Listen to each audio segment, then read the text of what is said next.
एक घर में माँ बेटी रहती थी। रात का समय था। दरवाजे पर खटखटाने की आवाज आई। माँ और बेटी बहुत गरीब थे, छोटे से घर में रहते थे। बेटी ने दरवाजा खोला तो वहां पर कोई नहीं था। नीचे देखा तो चिट्ठी पड़ी हुई थी। बेटी ने चिट्ठी खोलकर पढ़ी तो हाथ कांपने लग गए और जोर से चिल्लाई, माँ इधर आओ। चिट्ठी में लिखा था, बेटी मैं तुम्हारे घर आऊंगा तुमसे और तुम्हारी माँ से मिलने, और नाम की जगह नीचे लिखा था भगवान। माँ ने कहा, यह शायद हमारी गली के किसी लड़के ने तुम्हें छेड़ने के लिए बहुत ही गंदी शरारत की है। लेकिन बेटी को माँ की बात पर यकीन ही नहीं हो रहा था।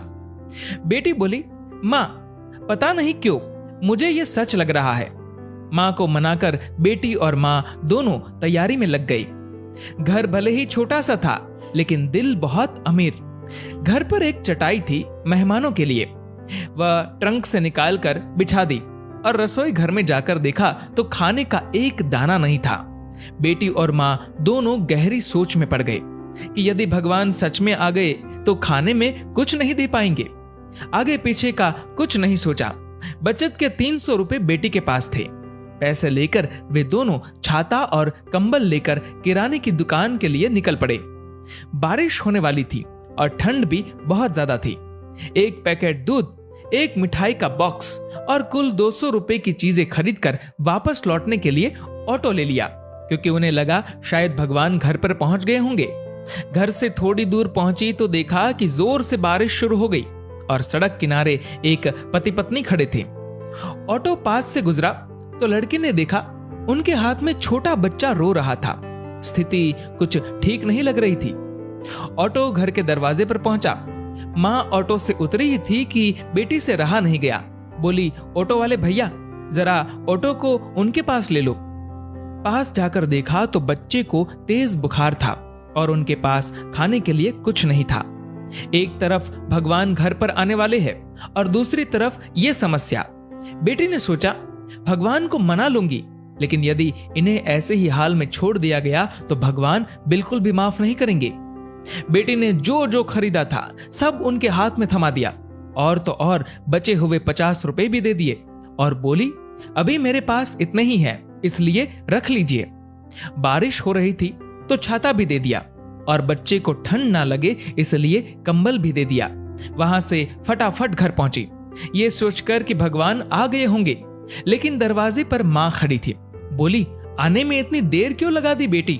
और ये देख, एक और चिट्ठी आई है, पता नहीं किसकी है। बेटी ने पढ़ना शुरू किया।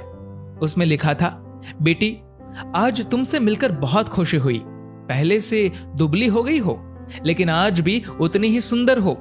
मिठाई बहुत अच्छी थी और तुम्हारे दिए हुए कंबल से बहुत आराम मिला। छाता देने के लिए धन्यवाद। बेटी अगली बार मिलते ही लौटा दूंगा। बेटी के तो होश उड़ गए। निशब्द होकर पीछे मुड़कर सड़क किनारे देखा तो वहां कोई नहीं था। चिट्ठी में आगे लिखा था, इधर उधर मत ढूंढो मुझे, मैं तो कण कण में हूं। जहां पवित्र हो सोच, मैं हर उस मन में हूं। यदि दिखे कोई जरूरतमंद तो मैं उस हर जन में हूं।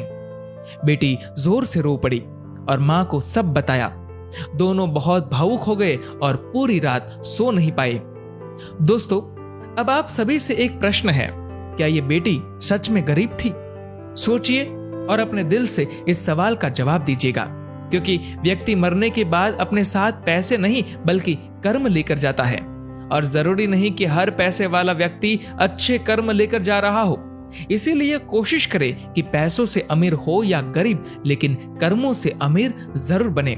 दोस्तों, इस कहानी को लेकर आपकी क्या राय है नीचे कमेंट करके जरूर बताएगा।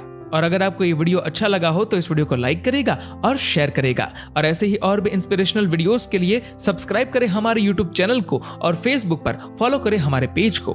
धन्यवाद।